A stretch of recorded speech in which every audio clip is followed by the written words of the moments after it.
이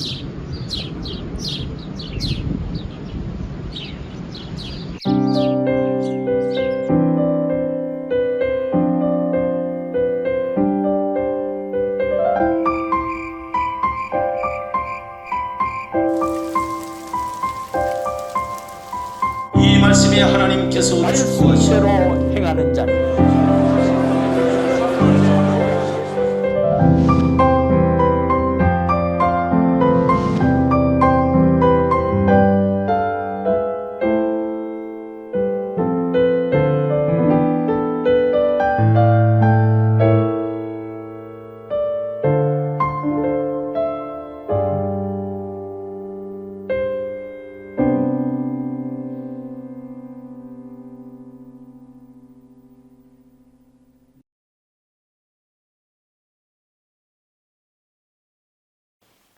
세 번째 시간, 영원한 복음. 계시록 14장 6절로 13절. 또 보니 다른 천사가 공중에 날아가는데 땅에 거주하는 자들 곧 모든 민족과 종족과 방언과 백성에게 전할 영원한 복음을 가졌더라. 그가 큰 음성으로 이르되 하나님을 두려워하며 그에게 영광을 돌리라. 이는 그의 심판의 시간이 이르렀음이니 하늘과 땅과 바다와 물들의 근원을 만드신 이를 경배하라 하더라. 또 다른 천사고 둘째가 그 뒤를 따라 말하되 무너졌도다 무너졌도다 큰 성 바벨론이요 모든 나라에게 그의 음행으로 말미암아 진노의 포도주를 먹이던 자로다 하더라. 또 다른 천사고 셋째가 그 뒤를 따라 큰 음성으로 이르되 만일 누구든지 짐승과 그의 우상에게 경배하고 이마에나 손에 표를 받으면 그도 하나님의 진노의 포도주를 마시리니 그 진노의 잔에 섞인 것이 없이 부은 포도주라. 거룩한 천사들 앞과 어린 양 앞에서 불과 유황으로 고난을 받으리니 그 고난의 연기가 세세토록 올라가리로다. 짐승과 그의 우상에게 경배하고 그의 이름표를 받는 자는 누구든지 밤낮 쉼을 얻지 못하리라 하더라. 성도들의 인내가 여기 있나니 그들은 하나님의 계명과 예수에 대한 믿음을 지키는 자니라. 또 내가 들으니 하늘에서 음성이 나서 이르되 기록하라. 지금 이후로 주 안에서 죽는 자들은 복이 있도다 하시매 성령이 이르시되 그러하다. 그들이 수고를 그치고 쉬리니 이는 그들의 행한 일이 따름이라 하시더라. 아멘. 이 시간에는 영원한 복음이란 제야의 말씀을 강론하겠습니다. 하나님께서 우리 모두에게 아버지 하나님의 마음을 깨달아 알게 하여 주시고 복음을 전파할 수 있는 흔들리지 않는 뜨거운 심령을 허락하여 주시기를 간절히 소원합니다. 사도 요한은 보았습니다. 천사가 하늘을 날아가고 있는 것이 보였는데 가만히 보니 무엇을 가지고 가는 것이었죠. 6절이죠. 또 보니 다른 천사가 공중에 날아가는데 땅에 거주하는 자들 곧 모든 민족과 종족과 방언과 백성에게 전할 영원한 복음을 가졌더라. 천사가 가진 것은 땅에 사는 모든 민족, 종족 그리고 언어가 다른 사람들에게 전파할 영원한 기쁜 소식이었습니다. 영원한 복음은 이스라엘에게만 국한되는 것이 아니라 온 세상에 영향을 미치는 것이었습니다. 아마도 천사가 가진 영원한 복음은 요한계시록 10장에 나오는 작은 책이 아니겠나 싶습니다. 계시록 10장 8절로 11절입니다. 하늘에서 나서 내게 들리던 음성이 또 내게 말하여 이르되 내가 가서 바다와 땅을 밟고 서 있는 천사의 손에 펴놓인 두루마리를 가지라 하기로. 내가 천사에게 나아가 작은 두루마리를 달라한즉 천사가 이르되 갖다 먹어버리라. 내 배에는 쓰나 내 입에는 꿀같이 달리라 하거늘 내가 천사의 손에서 작은 두루마리를 갖다 먹어버리니 내 입에는 꿀같이 다나 먹은 후에 내 배에서는 쓰게 되더라. 그가 내게 말하기를 내가 많은 백성과 나라와 방언과 임금에게 다시 예언하여야 하리라 하더라. 여기에서 볼 때 영원한 복음의 내용은 입에서는 꿀같이 달지만은 그것을 먹고 난 뒤에 배에서는 속이 썩습니다. 다시 한번 10절입니다. 내가 전사의 손에서 작은 두루마리를 갖다 먹어버리니 내 입에는 꿀같이 다나 먹은 후에 내 배에서는 쓰게 되더라. 왜 그런 것일까요? 이사야 선지자의 예에서 그 이유를 찾을까 합니다. 우시아 왕이 죽던 그 아므란 때에 이사야 선지자는 하나님의 성전으로 달려갔습니다. 거기서 그는 높이 들린 보좌에 앉으신 하나님을 뵙니다. 이사야 6장 6절로 13절입니다. 현대인의 성경으로 봉독하겠습니다. 그때 스랍 천사 중 하나가 부젓가락으로 단에서 벌겋게 타는 숯불을 집어가지고 나에게 날아와서 그것을 내 입에 대며 이렇게 말하였다. 보라, 이것이 내 입에 닿았으니 이제 내 죄는 사라졌고 너는 용서받았다. 나는 또 여호와께서 내가 누구를 보낼까, 누가 우리를 위해서 갈 것인가 하고 말씀하시는 소리를 듣고 내가 가겠습니다. 나를 보내소서 하고 대답하였다. 그러자 여호와께서 말씀하셨다. 너는 가서 이 백성에게 너희는 계속 들어도 깨닫지 못하고 계속 보아도 알지 못한다고 말하라. 너는 이 백성의 마음을 둔하게 하고 귀는 막히고 눈은 감기게 하라. 그렇지 않으면 그들이 눈으로 보고 귀로 듣고 마음으로 깨달아 돌아와 고침을 받을지도 모른다.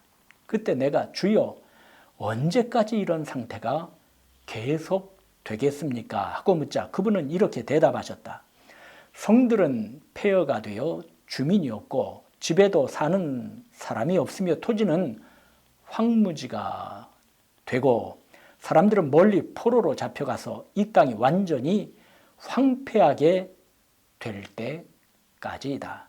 그러나 10분의 1은 살아남을 것이다. 비록 그것이 다시 소멸될지라도 밤나무나 상수리 나무가 잘리면 구루터기는 남아있듯이 이 땅의 거룩한 씨는 그 구루터기처럼 남아있을 것이다. 자, 이 장면에서 보면 이사야는 제단 숯불로 인하여 죄가 사여졌고 악이 제하여졌습니다. 그는 복음을 감당할 자로 세움받은 것이요 그 안에 복음을 담았습니다. 얼마나 감격이 넘쳤겠습니까? 그래서 하나님께서 내가 누구를 보내면 누가 우리를 위하여 갈고 하실 때 머뭇거림 없이 내가 여기 있나이다. 나를 보내소서라고 한 것입니다.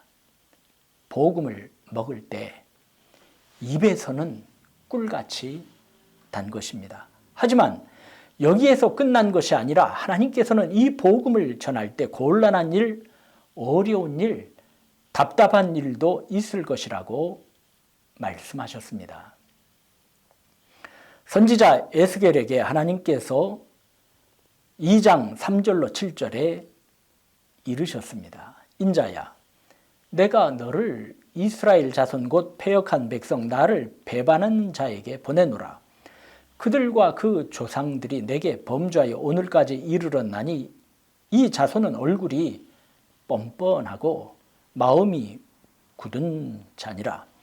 내가 너를 그들에게 보내노니 너는 그들에게 이르기를 주 여호와의 말씀이 이러하시다 하라.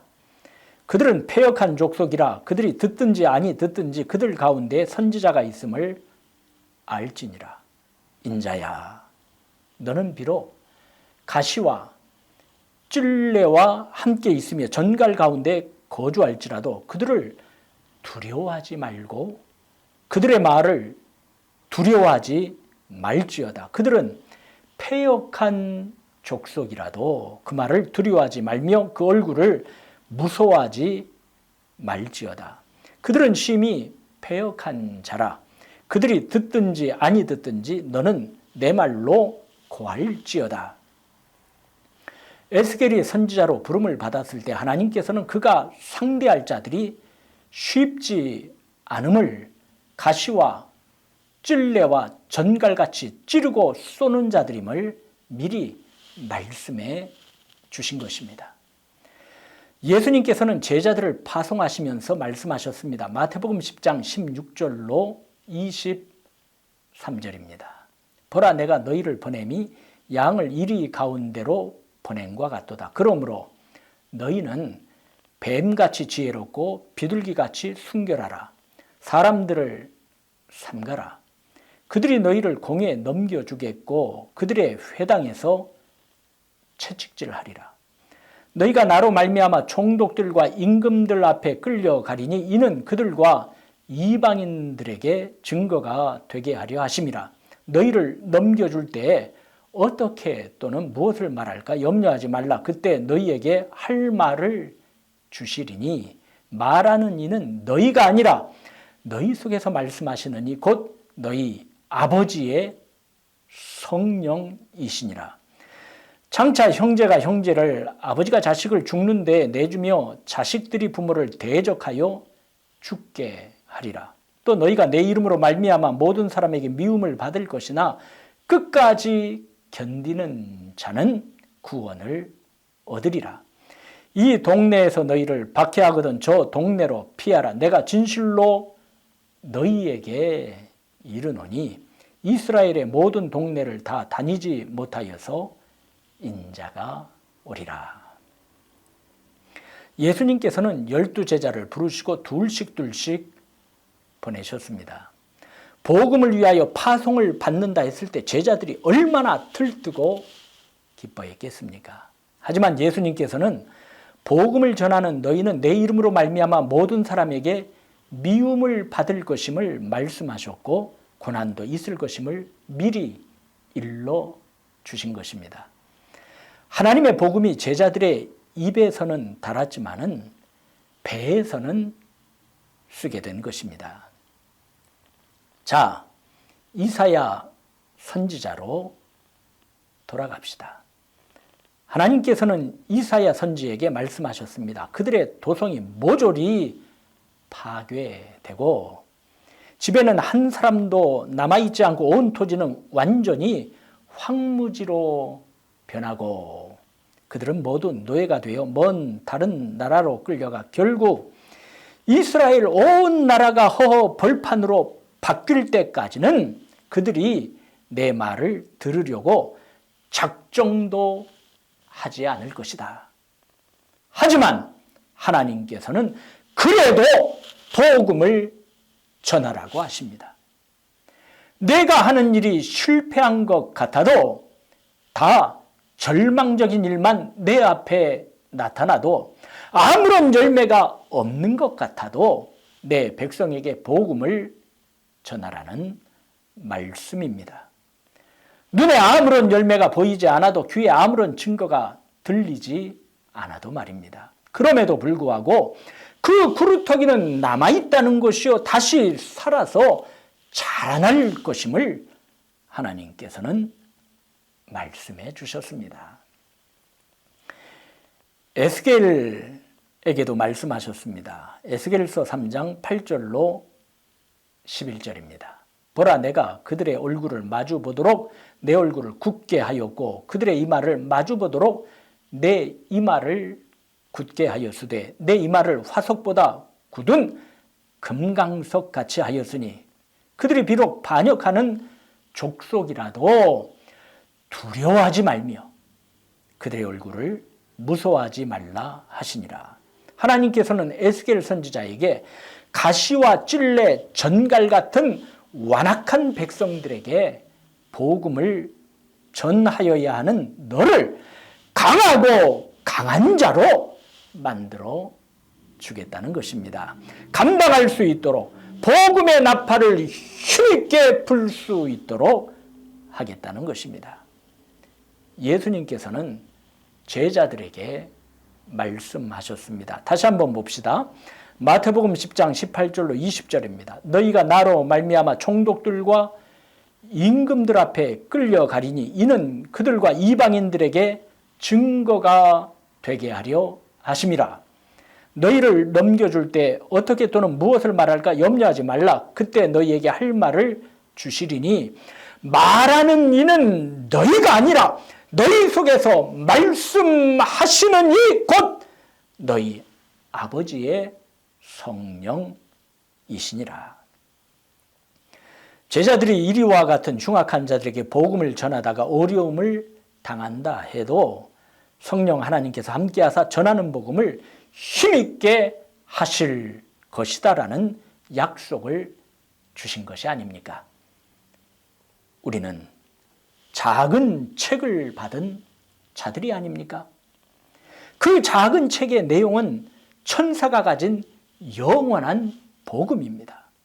그것은 우리의 입에는 다나 배에는 쓸 것입니다. 분명히 기억합시다.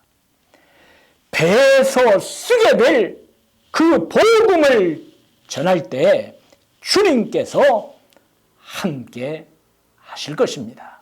마가복음 16장 20절엔 제자들이 나가 두루 전파할세 주께서 함께 역사하사 그 따르는 표적으로 말씀을 확실히 증언하시니라고 기록되어 있습니다. 마태 기자는 28장 18절로 20절에 증거하고 있습니다. 예수께서 나와 말씀하여 이르시되 하늘과 땅의 모든 권세를 내게 주셨으니 그러므로 너희는 가서 모든 민족을 제자로 삼아 아버지와 아들과 성령의 이름으로 세례를 베풀고 내가 너희에게 분부한 모든 것을 가르쳐 지키게 하라. 볼지어다 내가 세상 끝날까지 너희와 항상 함께 있으리라. 복음을 증거하고 복음을 위하여 살 때 주님께서 함께 하심으로 모든 것을 이기는 능력 주시고 이김을 주실 줄로 믿습니다. 자, 그럼 본문에 나오는 영원한 복음의 내용이 무엇인가를 상고하겠습니다. 영원한 복음의 첫째 내용은 본문 요한계시록 14장 7절에 있습니다. 그가 큰 음성으로 이르되 하나님을 두려워하며 그에게 영광을 돌리라. 이는 그의 심판의 시간이 이르렀음이니 하늘과 땅과 바다와 물들의 군원을 만드신 이를 경배하라. 첫 번째 천사가 날아가면서 큰 소리로 외쳤어요. 하나님을 두려워하라는 것이요 그분의 위대하심을 찬양하라는 것이요 그분의 심판이 가까웠다는 것입니다. 그 하나님은 창조주 하나님이시니 그분께 예배하라는 것입니다. 하나님과 그의 아들 우리 주 예수 그리스도를 조롱하고 멸시하고 대적하며 하나님의 심판을 가볍게 여기고 도무지 염두에 두지 않는 인생들에게 하나님께 돌아와 그분을 예배하고 찬양하라는 외침인 것이요 그래야 산다는 것입니다. 이 말씀을 대할 때 생각나는 말씀이 있습니다. 바로 시편 2편입니다. 어찌하여 이방 나라들이 분노하며 민족들이 헛된 일을 꾸미는가? 세상의 군왕들이 나서며 관원들이 서로 꾀하여 여호와와 그의 기름 부음 받은 자를 대적하며 우리가 그들의 맨 것을 끊고 그의 결박을 벗어버리자 하는도다. 하늘에 계신 이가 웃으시며 주께서 그들을 비웃으시리로다. 그때 분을 바라며 진노하사 그들을 놀라게 하여 이르시기를 내가 나의 왕을 내 거룩한 산 시온에 세웠다 하시리로다. 내가 여호와의 명령을 전하노라. 여호와께서 내게 이르시되 너는 내 아들이라. 오늘 내가 너를 낳았도다. 내게 구하라. 내가 이방 나라를 내 유업으로 주리니 내 소유가 땅끝까지 이르리로다. 내가 철장으로 그들을 깨트리며 질그릇같이 부수리라 하시도다. 그런즉 군왕들아 너희는 지혜를 얻으며 세상의 지휘관들아 너희는 교훈을 받을지어다. 여호와를 경외함으로 섬기고 떨며 즐거워할지어다. 그의 아들에게 입맞추라. 그렇지 아니하면 진노하심으로 너희가 길에서 망하리니 그의 진노가 급하심이라. 여호와께 피하는 모든 사람은 다 복이 있도다. 본 시편은 메시아 우리 주 예수 그리스도를 예언한 대표적인 시편이죠. 6절 보시겠습니다. 내가 나의 왕을 내 거룩한 산 시온에 세웠다 하시리로다. 여호와 하나님께서 택하신 자를 왕으로 삼았다라는 의미입니다. 그러기에 이 시편은 머리에 기름을 부어 하나님께서 세우신 이스라엘의 왕을, 나아가서는 만왕의 왕이신 예수 그리스도를 예언한 시가 됩니다. 세상 나라들이 하나님과 그의 기름 부음 받은 우리 주 예수 그리스도를 대항하고 들고 일어납니다. 이 족쇄를 벗어버리자, 이 사슬을 끊어버리자 우리는 하나님 없이도 잘 살 수 있어. 마치 바벨탑을 쌓는 자들이 하나님을 배척하고 우리 이름을 내고 흩어짐을 면하자 하면서 하나님을 거스리고 대항하고 대적하는 것과 같습니다. 오늘의 세상이 이와 같지 않습니까? 시편 14편 1절로 3절도 보시죠. 어리석은 자는 그의 마음에 이르기를 하나님이 없다 하는도다. 그들은 부패하고 그 행실이 가증하니 선을 행하는 자가 없도다.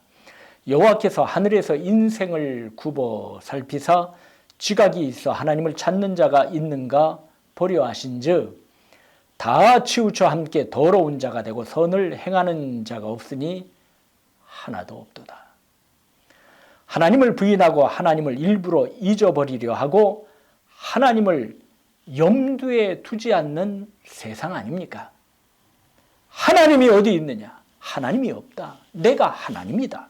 이러한 소리가 점점 세상에 가득 차고 있습니다. 하나님을 두려워하지도 아니하고 하나님의 영광을 가로채고 하나님의 심판을 무시하고 헛된 것에 마음을 쏟지 않습니까? 죄악이 관영하고 있는 것입니다. 사도행전 4장인 시편 2편의 내용을 인용하고 있지요. 베드로와 요한이 예수 그리스도를 증거하고 있을 때 제사장들과 경비대장과 사두개인들이 베드로와 요한을 잡아 이튿날까지 가두고 협박한 다음 풀어주었어요. 베드로와 요한이 이 사실을 동료들에게 말하였고 그들은 함께 하나님께 기도했습니다. 그 내용 중 일부가 인용된 본 시편입니다. 25절, 26절이죠. 또 주의 종 우리 조상 다윗의 입을 통하여 성령으로 말씀하시기를 어찌하여 열방이 분노하며 족속들이 허사를 경영하였는고. 세상의 군관들이 나서며 관리들이 함께 모여 주와 그의 그리스도를 대적하도다 하시니로소이다. 그렇죠. 헤롯과 본디오 빌라도 그리고 로마 병정들과 이스라엘 백성이 한패가 되어 하나님의 기름 부음 받으신 아들 예수 그리스도를 대적하여 십자가에 못 박았지 않습니까?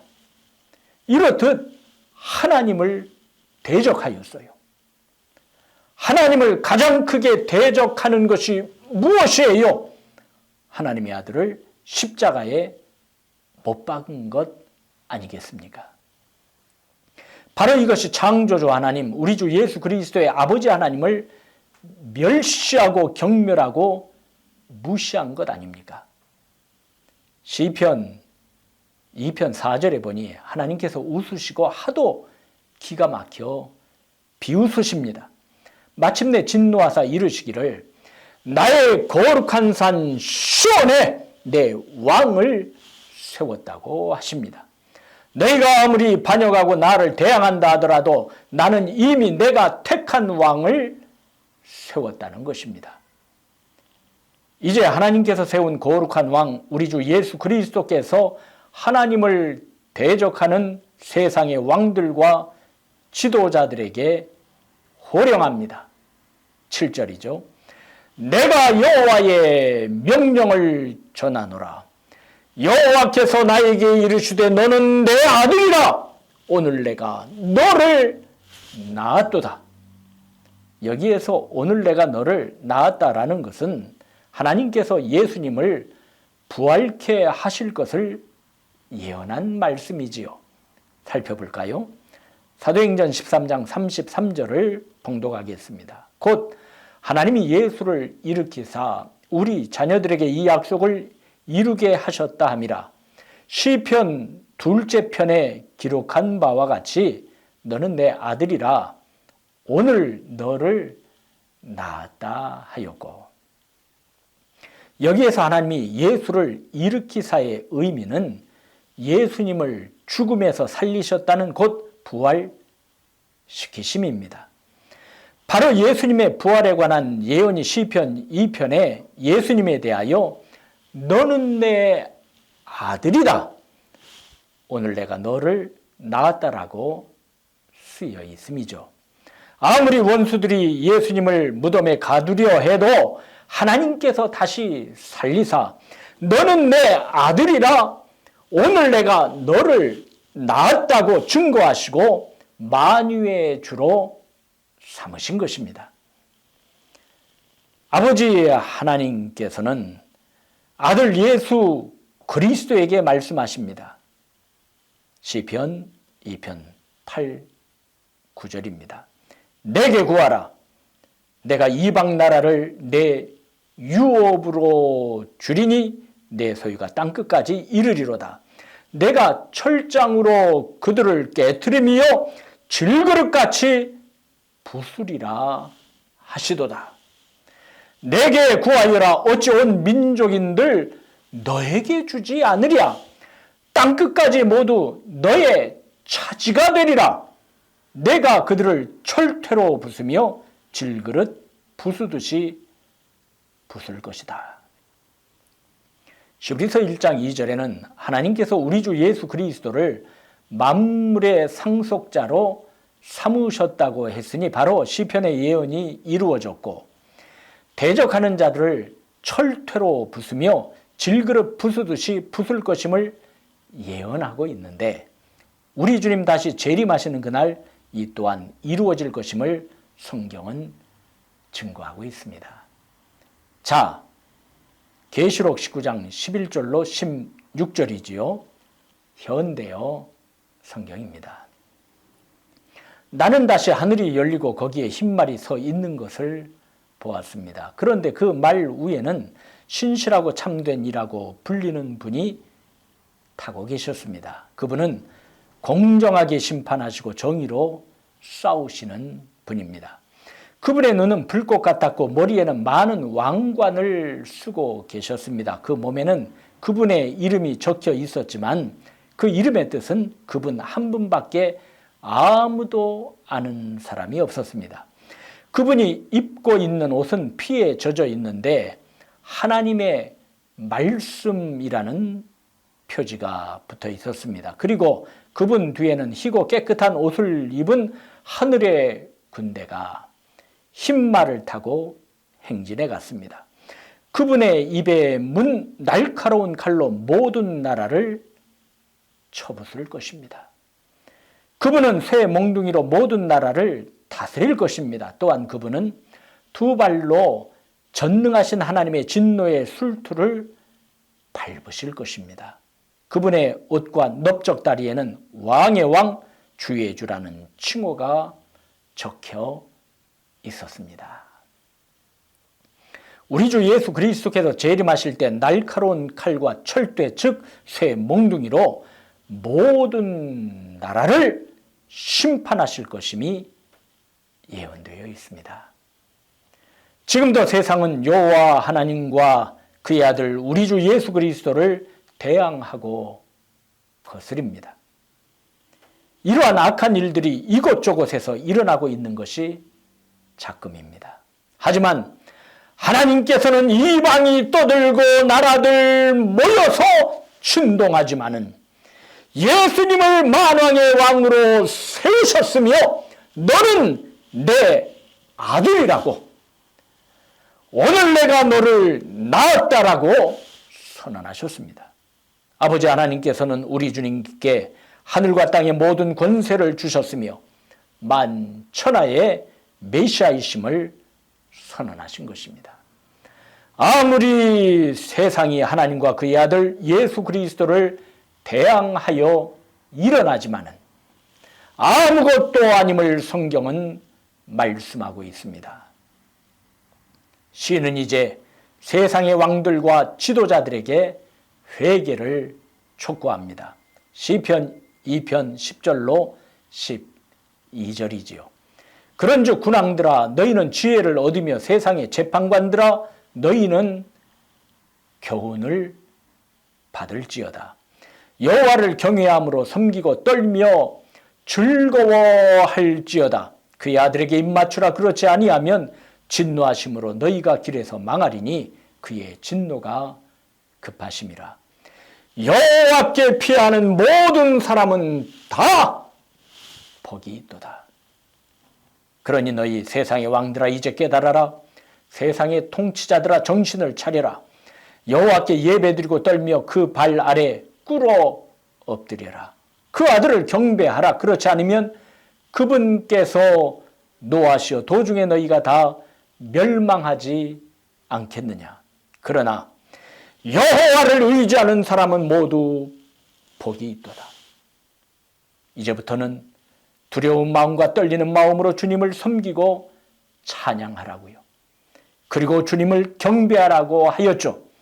이제부터라도 이 모든 것을 정하시고 이루시는 여호와께 피하고 의지하는 자는 복이 있다고 노래한 것입니다. 그렇습니다. 하나님의 진노를 피하는 길은 여호와 하나님께 달려가 안기는 것입니다. 주님 싫어하시는 것 끊고 주님의 뜻 거스르지 말고 그 품 안에 피하는 것입니다. 자, 첫 번째 전사는 영원한 복음을 날아가면서 전파하고 있습니다. 큰 음성으로 말입니다. 계시록 14장 7절 하나님을 두려워하며 그에게 영광을 돌리라. 이는 그의 심판의 시간이 이르렀음이니 하늘과 땅과 바다와 물들의 군원을 만드신 이를 경배하라. 한마디로 심판의 시간이 다가왔으니 회개하라는 것 아니겠습니까? 심판의 날이 가까웠다는 것은 하나님 나라가 가까웠다는 것이요, 우리 주님 재림하실 날이 가까웠다는 것 아니겠습니까? 출임하신 우리 주님께서는 전파하셨습니다. 마태복음 4장 17절이죠. 이때부터 예수께서 비로소 전파하여 이르시되 회개하라 천국이 가까웠느니라. 마가복음 1장 15절에는 때가 찼고 하나님의 나라가 가까웠으니 회개하고 복음을 믿으라고 하셨습니다. 예수님께서는 촉박한 하나님의 나라의 도래를 염두에 두시고 외치신 것입니다. 주님께서는 사대 교회에게 말씀하셨습니다. 계시록 3장 1절로 3절이죠. 사대 교회 사자에게 편지하라. 하나님의 7영과 7별을 가지신 이가 이르시되 내가 내 행위를 아노니 내가 살았다 하는 이름은 가졌으나 죽은 자로다. 너는 일깨어 그 남은 바 죽게 된 것을 굳건하게 하라.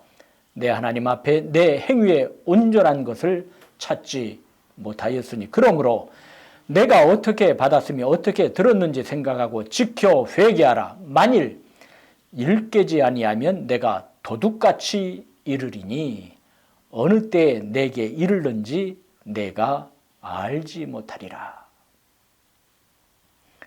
사랑하는 사명의 동력자들이요, 주님의 날이 가깝습니다.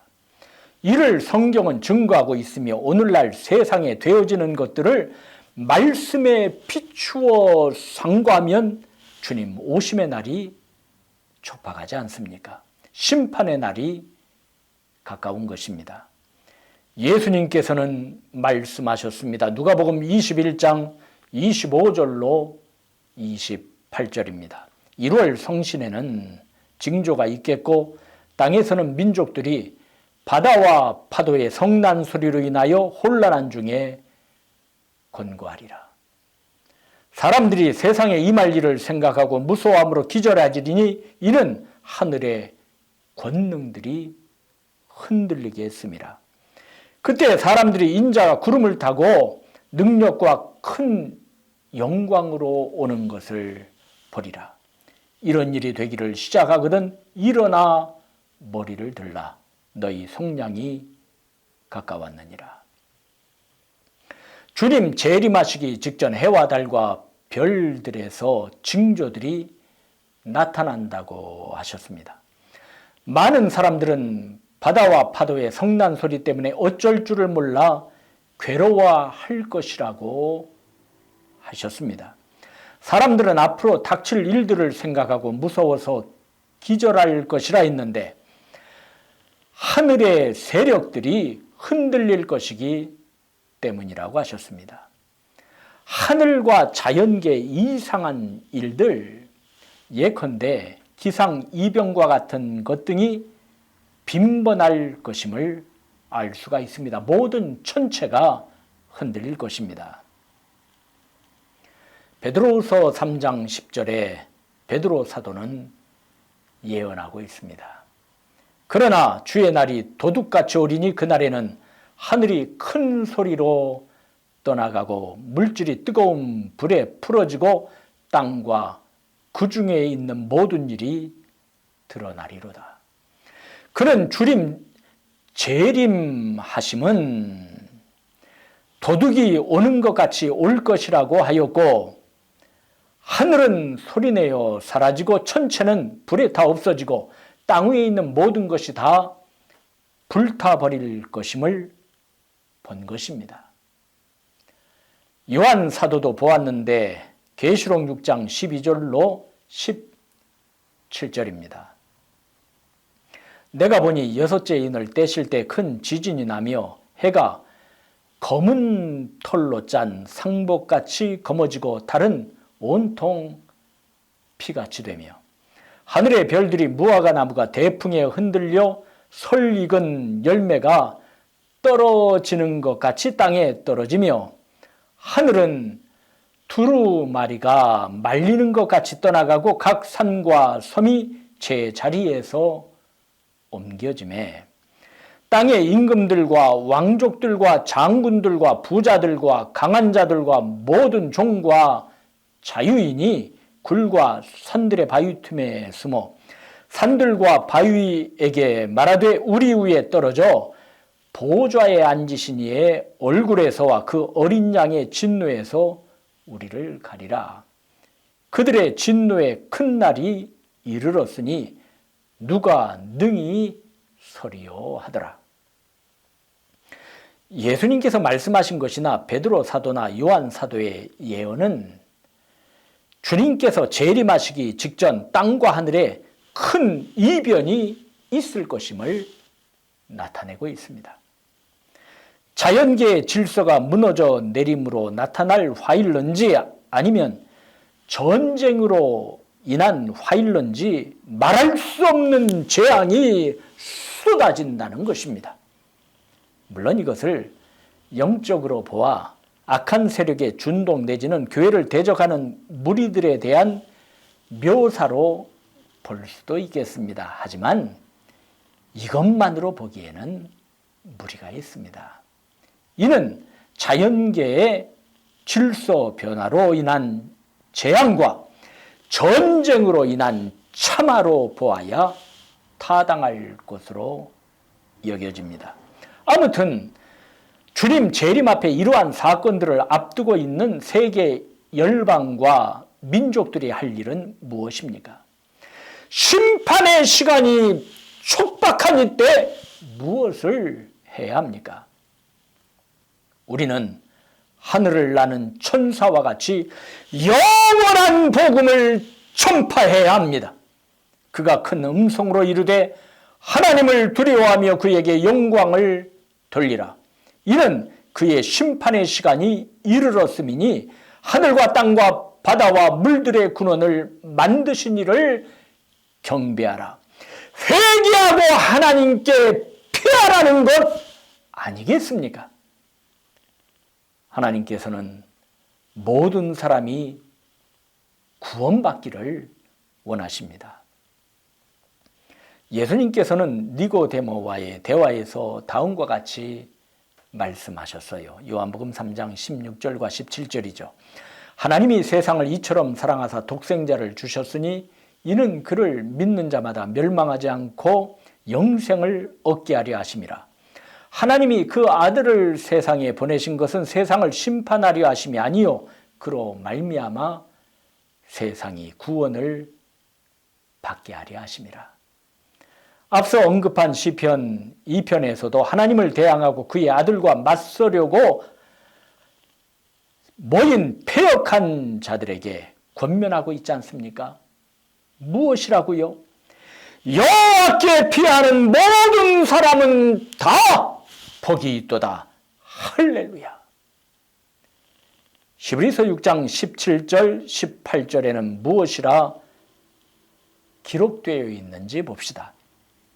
하나님은 약속을 기업으로 받는 자들에게 그 뜻이 변하지 아니함을 충분히 나타내시려고 그 일을 맹세로 보증하셨나니 이는 하나님이 거짓말을 하실 수 없는 이 두 가지 변하지 못할 사실로 말미암아 앞에 있는 소망을 얻으려고 피난처를 찾은 우리에게 큰 안위를 받게 하려 하심이라. 하나님께 피하여야 합니다. 하나님의 품은 우리의 영원한 안식처가 되시기 때문입니다. 영원한 복음을 가진 천사가 날아가면서 외치는 복음의 중심은 회개하라는 것입니다. 그로 인하여 참 복을 받으라는 것입니다. 그러므로 우리의 하나님은 소망의 하나님이십니다. 로마서 15장 13절에는 이르셨습니다. 소망의 하나님이 모든 기쁨과 평강을 믿음 안에서 너희에게 충만하게 하사 성령의 능력으로 소망이 넘치게 하시기를 원하노라. 하나님께서는 우리 인생을 끝까지 포기하지 아니하십니다. 바로 이것이 영원한 복음의 첫 번째 내용입니다. 요나서를 보면 하나님께서 죄악의 도시 니느웨를 포기하셨습니까? 요나 선지자는 끝까지 사랑으로 포기하시지 않으시는 하나님에 대하여 성내기까지 하였습니다. 요나서 4장 1절로 11절을 보면 하늘 아버지의 마음을 엿볼 수 있고 오늘날 세계 열방과 그 민족들에 대한 사랑을, 아니 나에 대한 끝없는 사랑을 발견할 수가 있습니다. 현대어 성경입니다. 하나님이 그렇게 계획들을 변경시키시자 요나가 잔뜩 화가 났다. 그는 주께 불평하는 소리를 질렀다. 아이고 주님, 제가 고향 땅에 있을 때 이렇게 될 것이라고 말씀드리지 않았습니까? 그래서 제가 다시스로 도망치려고 했던 것입니다. 주님은 은혜롭고 자비로운 하나님이시오 노를 더디 내시고 불쌍히 여기는 마음이 많으셔서 그 악한 백성을 멸망시키려고 세웠던 계획을 쉽게 취소하시리라는 것을 제가 알고 있었기 때문입니다. 그러니 이제 주님, 제발 저를 죽이십시오. 제가 그들에게 전해준 일들이 전혀 이루어지지 않을 바에야 사는 것보다 차라리 죽는 것이 좋기 때문입니다. 그러자 주께서 반문하셨다. 내가 화를 내는 것이 옳은 일이냐? 요나는 그 도성을 나가 동쪽으로 가서 나뭇잎으로 초막을 만들고 그 그늘 밑에 앉아서 니느웨 도성에 무슨 일이 일어나는가를 보려고 기다렸다. 요나가 만든 초막의 나뭇잎들이 모두 떼약볕에 시들어 버렸을 때 여호와 하나님께서 박농쿨을 하나 지정해 주셨다. 그러자 그 박농쿨이 급속히 자라 요나의 머리 위로 넓은 잎들을 펼쳐서 그늘을 마련해 주었다. 요나는 화가 풀렸고 그 박농쿨 때문에 매우 기뻐하였다. 그러자 하나님께서는 다음 날 동이 틀 때 벌레를 한 마리 지정해 두셨다. 그러자 그 벌레가 박농쿨을 다 갉아먹어서 박농쿨이 시들어 죽었다. 햇볕이 쨍쨍 내리쬐을 때 하나님께서는 뜨거운 동풍을 지정해 두셨다.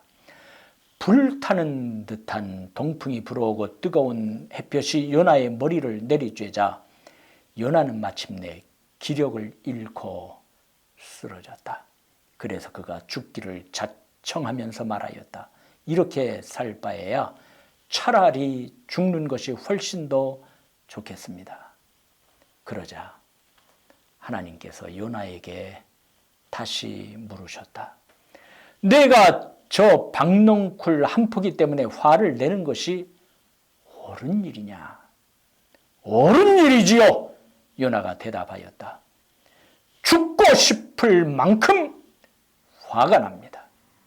그때 여호와께서 말씀하셨다. 너는 수고도 하지 않았고 내가 키우지도 않았고 그저 하룻밤 사이에 나타났다가 하룻밤 사이에 사라진 저 박농쿨 한 포기에 대하여서도 슬퍼하고 있다. 그렇다면 좌우를 구별할 줄 모르는 사람들이 12만 명 이상이나 있고 수많은 가축들이 있는 저 큰 도성 니느웨에 대해 어찌 내가 슬퍼하지 않겠느냐. 아버지 당신의 마음이 있는 곳에 나의 마음이 있기를 원해요. 아버지 당신의 눈물이 고인 곳에 나의 눈물이 고이기를 원해요. 아버지 당신이 바라보는 영혼에게 나의 두 눈이 향하기를 원해요. 아버지 당신이 울고 있는 어두운 땅에 나의 두 발이 향하기를 원해요. 나의 마음이 아버지의 마음 알아 내 모든 뜻 아버지의 뜻이 될 수 있기를. 나의 온몸이 아버지의 마음 알아 내 모든 삶 당신의 삶 되기를. 우리는 우리에게 복음을 전하여 주신 아버지 하나님의 마음을 알고 있습니까? 너는 수고도 하지 않았고 내가 키우지도 않았고 그저 하룻밤 사이에 나타났다가 하룻밤 사이에 사라진 저 박농쿨 한 포기에 대하여서도 슬퍼하고 있다. 그렇다면 좌우를 구별할 줄 모르는 사람들이 12만 명 이상이나 있고 수많은 가축들이 있는 저 큰 도성 니느웨에 대해 어찌 내가 슬퍼하지 않겠느냐. 우리의 복음 전파를 포기하지 맙시다. 이 나라와 이 민족에게 복음 전함을 포기하지 맙시다. 우리의 선교를 포기하지 맙시다. 오늘이 어둡고 막막하고 괴로워도 수많은 장애물이 있다 하더라도 절망하거나 그만두거나 무릎 꿇지 맙시다.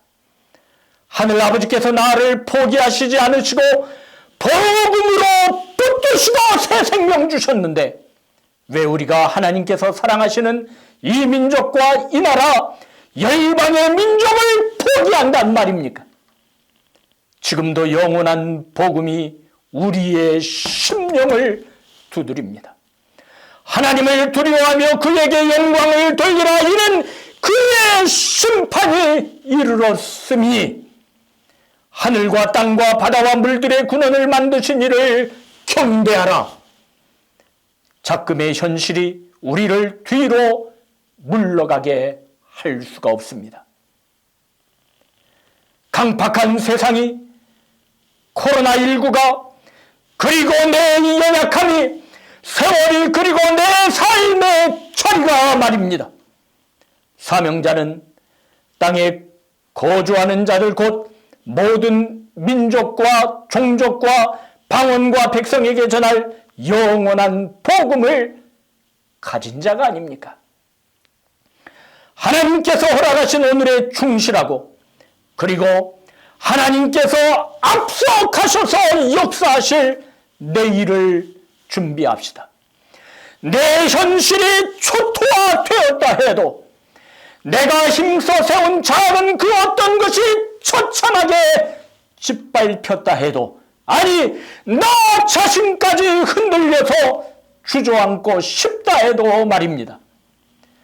지금보다 더 몇십 배 암울한 먹구름이 몰려온다 해도 말입니다. 그 먹구름을 주관하사 그 가운데 역사하사 그 뜻을 반드시 이루어가시는 하나님을 소망합시다. 하나님께서 허락하신 오늘의 충실이 연단받으며 실력을 키우고, 그리고 하나님께서 먼저 찾아가셔서 구원을 이루시는 내일을 준비합시다. 사명의 동력자들이여, 사명의 동력자들이여.